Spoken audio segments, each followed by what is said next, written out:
Le feuilletage, le thème de ce cours, une recette toujours un peu compliquée quand on ne comprend pas son fonctionnement. Sa création, j'aime à le dire, est partie d'une erreur, puisque beaucoup d'écrits euh, divergent sur la création de ce feuilletage. Je l'attribuerai à Claude Gelée, puisque l'histoire qui se déroule sous vos yeux me semble pertinente.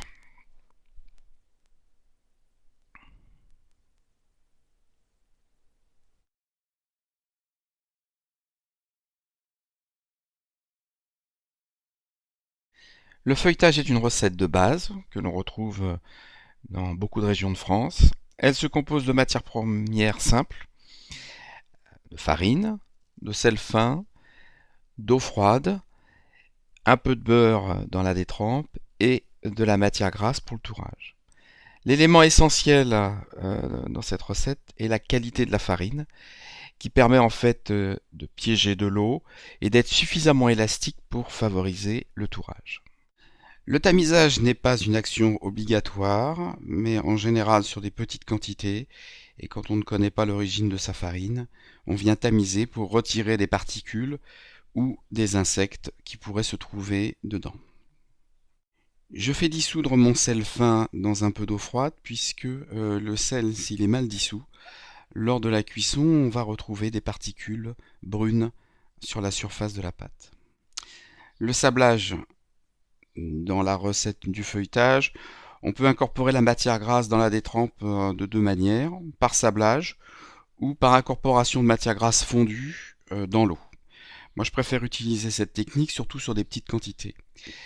Votre matière grasse doit être bien froide pour pouvoir effectuer ce sablage.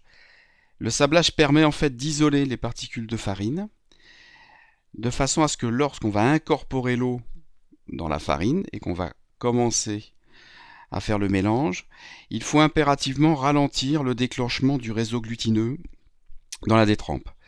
Je vous rappelle que la farine est constituée d'amidon et de protéines. Ces protéines sont le gluten. Et plus le gluten, vous allez le travailler lorsque vous l'hydratez, plus il va le devenir élastique. Donc l'intérêt de l'action d'incorporer de la matière grasse dans la détrempe, c'est de ralentir l'incorporation de l'eau et surtout d'assouplir la détrempe pour qu'elle ne soit pas trop élastique.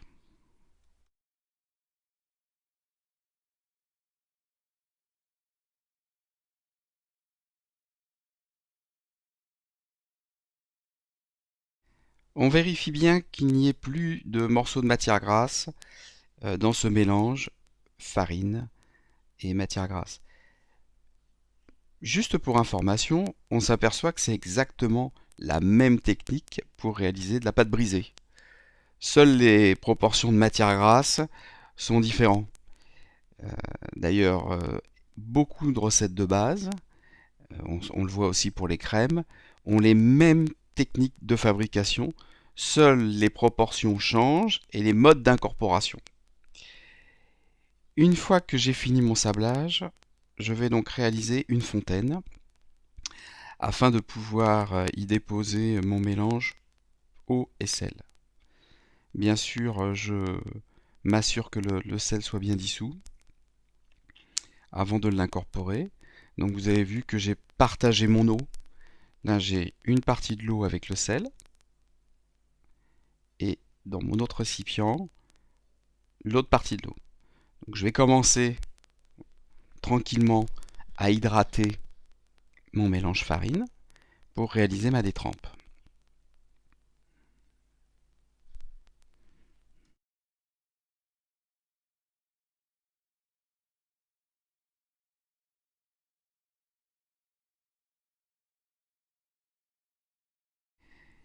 Il est important pendant le mélange de ne pas échauffer celui-ci tant que toute l'eau n'a pas été absorbée. Si on échauffe la farine et la matière grasse avant que cela devienne une détrempe, on va déclencher la gélification du gluten, de la farine, et celui-ci n'absorbera plus d'eau. Donc votre détrempe sera extrêmement ferme avant le tourage et elle ne sera pas suffisamment élastique. Il y a un terme dans notre métier pour expliquer ça, c'est brûler la farine. Souvent, quand vous faites des grosses quantités, quand on commence ce métier, on a toujours du mal à savoir comment et à quel moment incorporer l'eau. Eh bien, il est important que vous puissiez justement identifier que pendant votre mélange, vous le faites doucement et à aucun moment, votre aspect de pâte doit avoir un aspect sableux. Vous voyez tranquillement là, la farine absorbe l'eau, je ne l'échauffe pas, j'ai changé de méthode d'incorporation, j'ai utilisé ma corne pour couper le mélange et justement de ne pas l'échauffer.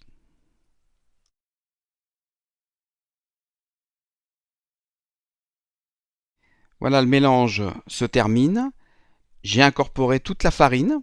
Je finis de rassembler toutes les particules qui restent sur le marbre avant de passer à la troisième étape qui consiste à phraser le mélange et obtenir une détrempe. Alors toute la particularité de cette pâte, c'est que depuis le début, on s'arrange pour qu'elle ne soit pas élastique, mais maintenant, je vais la phraser, la bouler pour l'homogénéiser et lui donner, malgré tout, un minimum de plasticité pour qu'elle soit suffisamment consistante pour accepter le laminage pendant sa fabrication.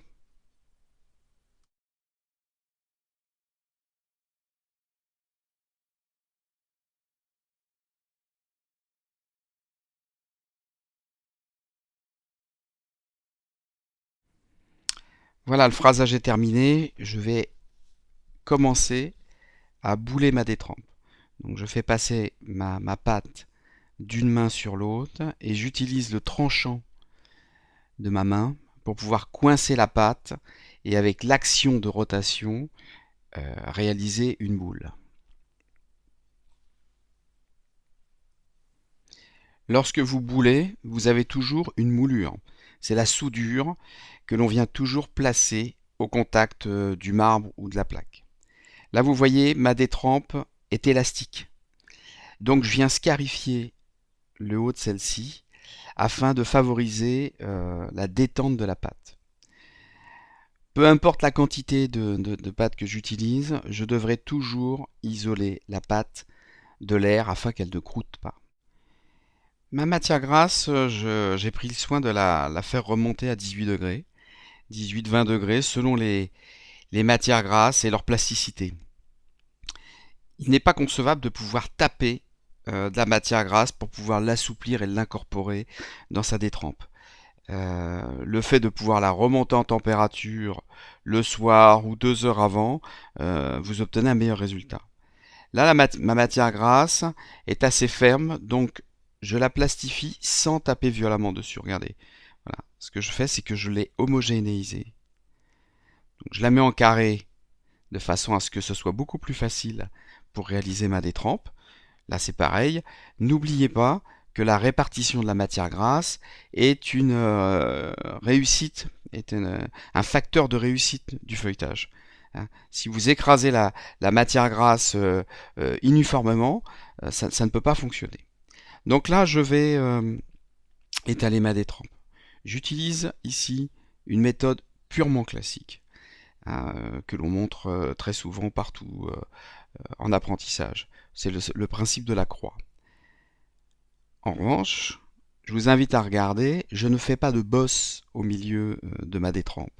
Pourquoi? Parce qu'aujourd'hui, la matière grasse, elle est préparée et je n'ai plus à frapper pour incorporer la matière grasse dans la détrempe. Il y a longtemps, on faisait une bosse au milieu, on mettait sa matière grasse et on tapait la matière grasse dans la détrempe. Aujourd'hui, on a amélioré la technique, on plastifie la matière grasse à part et on vient l'incorporer voilà, par simple pliage. Donc, je m'arrange pour avoir autant de pâte dessus que dessous et d'enfermer, d'emprisonner ma matière grasse. Un point extrêmement important, il faut que les deux éléments aient la même plasticité. Voilà, ici je vous ai fait des exemples avec de la matière grasse teintée pour que vous puissiez bien visualiser ce que vous devez faire.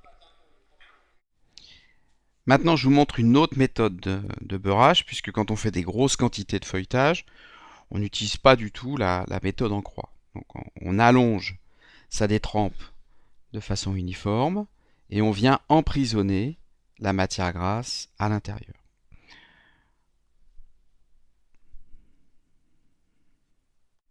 Deux éléments qu'il faut gérer pendant le laminage. La quantité de farine.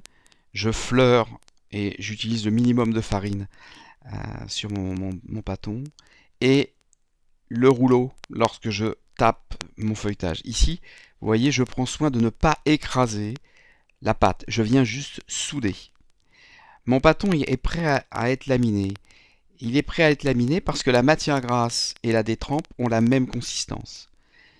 Lorsque je passe mon feuilletage au frigo, je dois vérifier que ma matière grasse ne refroidisse pas de trop, bien vérifier la plasticité de celle-ci, parce que sinon il va se passer une chose, c'est que on va briser le film de matière grasse pendant le laminage, et c'est ce qui va en fait occasionner des mauvais développements du feuilletage.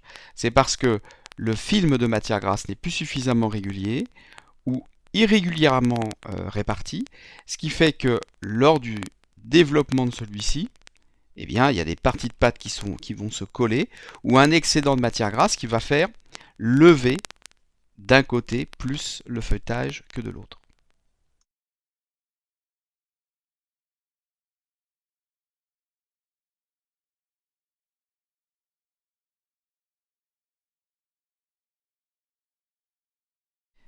Voilà, mon pâton est allongé.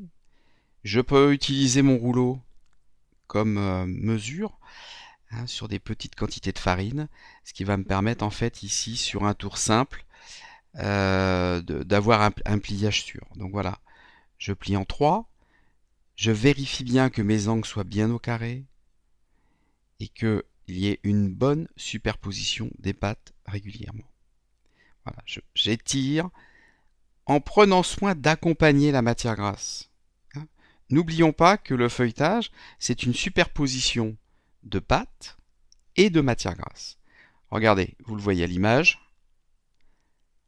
Je viens plier en 3 de façon à avoir une répartition de matière grasse régulière.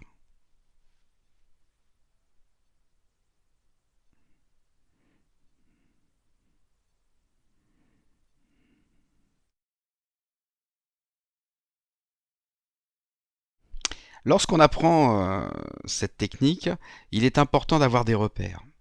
Donc là, ce que je vous conseille, c'est de choisir le côté où vous mettrez tout le temps votre pliure de tourage. Soit vous choisissez de la mettre à droite, soit vous choisissez de la mettre à gauche, mais le fait de choisir tout le temps le même côté vous permettra en fait de vérifier le nombre de tours que vous avez effectués. Pourquoi tourner son pâton de feuilletage lors du tourage? Eh bien juste pour étendre régulièrement le réseau glutineux de votre feuilletage. Quand vous allongez dans un sens, vous étirez le gluten d'un côté, et quand vous tournez votre pâton, vous étirez le gluten de l'autre côté.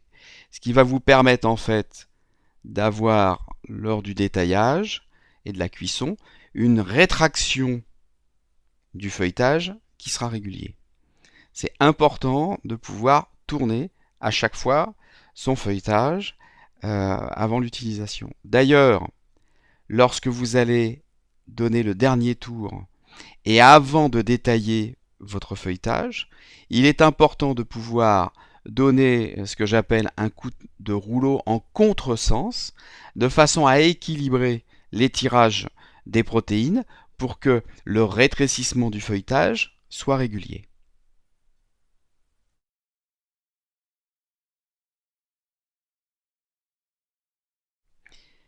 Je reprends la même action que pour le premier tour.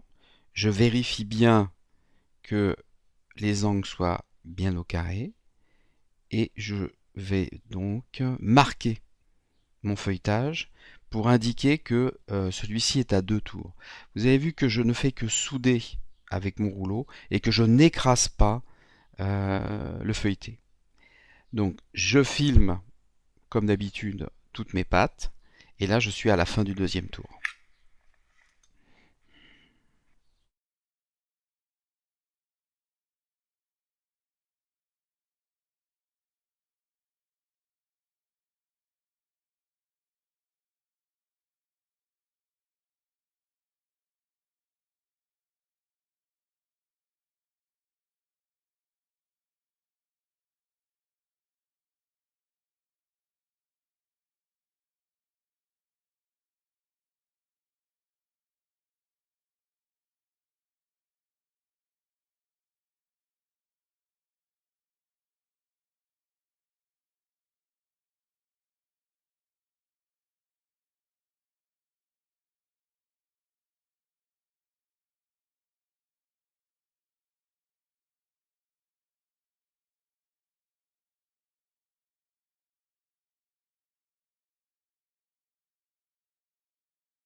Pourquoi donc allonger le feuilletage dans les deux sens?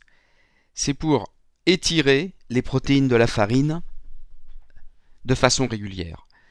Quand vous faites un tour, vous allongez la protéine dans un sens. Donc pour éviter que votre produit, une fois détaillé, ovalise, vous êtes obligé d'étaler le feuilletage dans les deux sens, de façon à ce que justement les protéines de la farine soient étendues de manière régulière. Un exemple, si vous avez un pâton à 4 tours et que vous voulez l'utiliser pour détailler votre feuilletage à 5 tours, il est impératif de faire 2 demi-tours et non pas un tour complet. Pourquoi? Parce que lorsque vous allez étirer votre protéine, il faudra l'étirer régulièrement dans l'autre sens. Sinon, votre produit forcément sera ovale. Donc, quand vous arrivez au 6e tour ou au 5e tour, donc vous avez pris bien soin d'avoir eu un étalement et un étirement dans les deux sens, et lorsque vous allez donc étaler une dernière fois votre bâton de feuilletage, avant de détailler vos pièces, vous allez donner un coup de rouleau en contresens. C'est-à-dire que pensez bien à chaque fois que vous étirez les protéines dans un sens et qu'il faut ensuite les étirer dans l'autre sens, de façon à ce que votre produit puisse, même s'il a un temps de repos, rétrécir de façon régulière. Donc le rappel, le feuilletage, une bonne qualité de farine, une matière grasse à bonne température, un beurrage régulier de façon à pouvoir répartir la matière grasse de façon correcte, un bon laminage et lors du tourage, une bonne superposition des couches matière grasse, pâte. Le tour simple et son fonctionnement. Vous avez vu que nous avons une superposition de pâte et de matière grasse. Un point important à prendre en compte pour le calcul des couches, c'est que lors du tourage, vous avez quand même deux épaisseurs de pâte qui ne sont pas isolées avec de la matière grasse. Lors du calcul, ces deux couches qui se touchent sans matière grasse vont se souder et ne former plus qu'une seule et unique couche. Le principe du feuilletage, je vous rappelle que Dans votre détrempe, vous avez de l'eau. Cette eau, sous l'action de la chaleur, va s'échapper, donc va aller vers le haut. Elle va être bloquée par la couche de matière grasse, qui elle, en montant en température, la matière grasse va fondre et créer une friture. C'est pour ça qu'en fait, plus les couches de matière grasse sont régulières, plus votre feuilletage va lever et être fondant, puisque l'eau s'échappant pousse la matière grasse, et la matière grasse en fondant frit. Le feuilletage, c'est une multitude de fritures à tous les étages.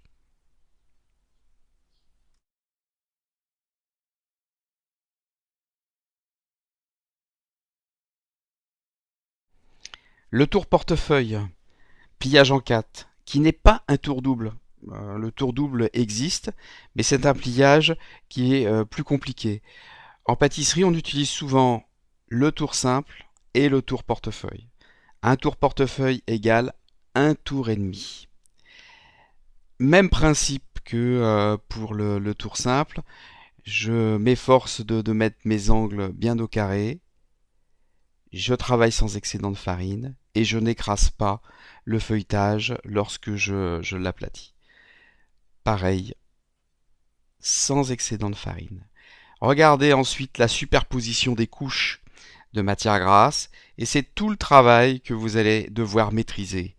Et j'espère que vous avez bien compris le principe de superposition de matière grasse.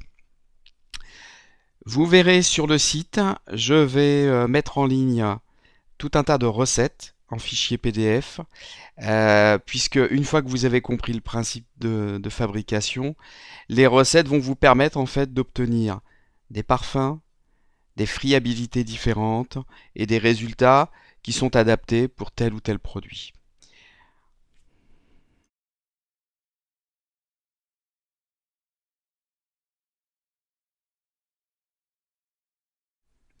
Voilà, c'est la fin du tour portefeuille. Je vais vous montrer la superposition régulière de matière grasse et de détrempe. Plus vous allez réaliser de tourage, plus en fait ces épaisseurs de matière grasse sont fines. Et là, vous allez comprendre, je l'espère, avec cette explication, pourquoi appelle-t-on cette recette millefeuille. Car au bout du 6e tour, bien sûr, nous sommes à plus de 1000 feuilles. Voilà, j'espère que cette vidéo vous aura apporté toutes les explications nécessaires à la réalisation du feuilletage.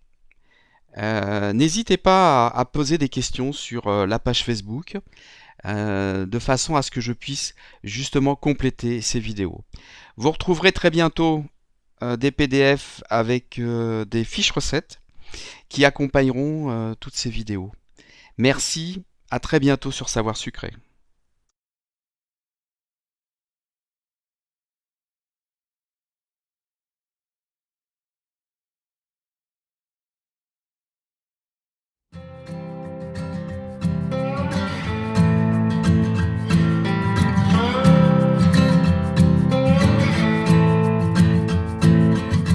I've been running and I've been screaming and I've been crawling after you.